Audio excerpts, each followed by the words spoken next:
You know, years ago, I had heard about a woman and her small children who were home and got a knock at the door, and it was a recently released convict who was threatening her family. And she was married to a law enforcement officer who had arrested this individual and helped in his conviction.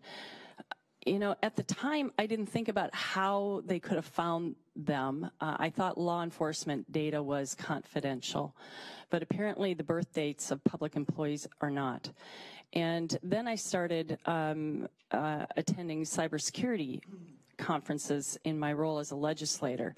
I became very intrigued with it and understanding the power of what that can do and how much of our personal identifying information is already being trafficked.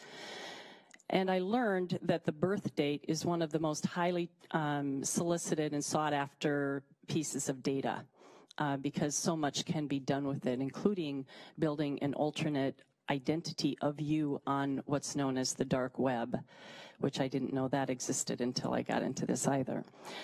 And so I started thinking about why we would risk that sort of thing with our public employees. What is the point of having their birth date public? And that is when I decided to sponsor this bill. And it's a very simple bill, Mr. Chair. What it does is it simply removes from public disclosure the birth date of public employees so that hackers and stalkers and crooks and other unsavory folks can't get it for illegitimate purposes. I also work at the Division of Child Support, establishing and enforcing child support orders. It's a very, it can be a very visceral thing for the people who I have to deal with. I've been threatened, propositioned, I have public records requests.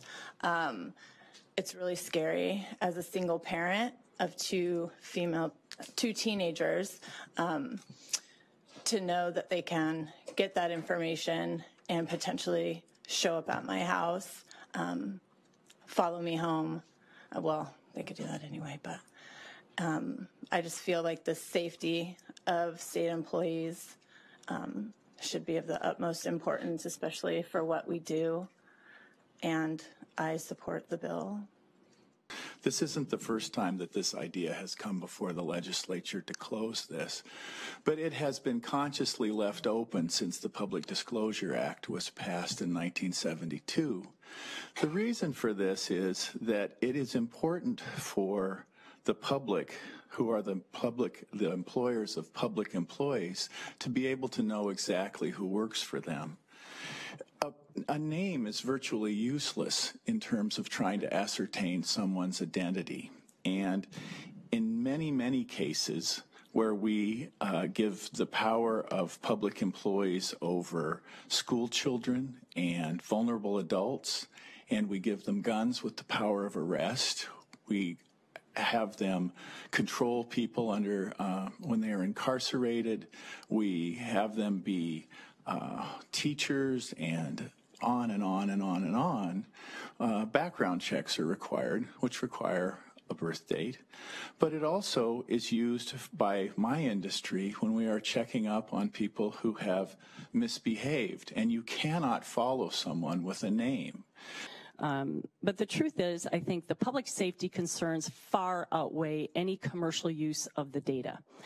So I'd like to make the simple fix to guard against technology being used to harm our public employees who work very hard, they're very dedicated, and I would ask for your support of this bill. Thank you.